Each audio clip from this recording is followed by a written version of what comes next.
Ôi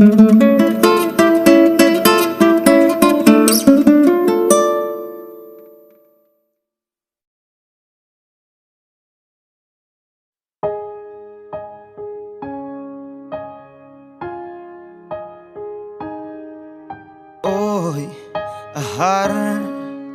tung khoan uro rel dan hi sakmel chapar kitani hiani moi silo shing mi hey zong zi nga kalung I dum zo be so nu so a mela tra anui mela moi mit mengana matala bian sia rega moi nge ye chui tang pha lang ka moi so ta nào ông lê rung bồ bồ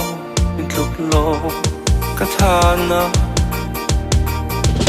mình lu ma la tu trang sira holi tin lên nam chúa đâm thầy lâu mình du lu ma la ta tu thâu thoáng xe ngay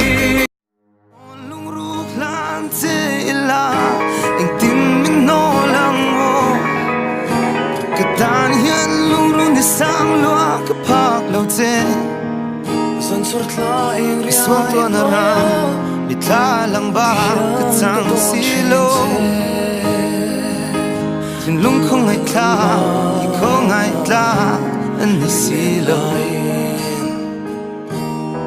a piana moi na la sin na petra sia so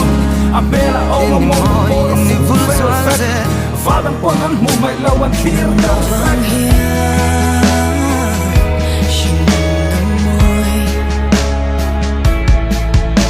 Bởi đê cả đôi lung ru in loa khát sâu nghe nâng chín dầu tu re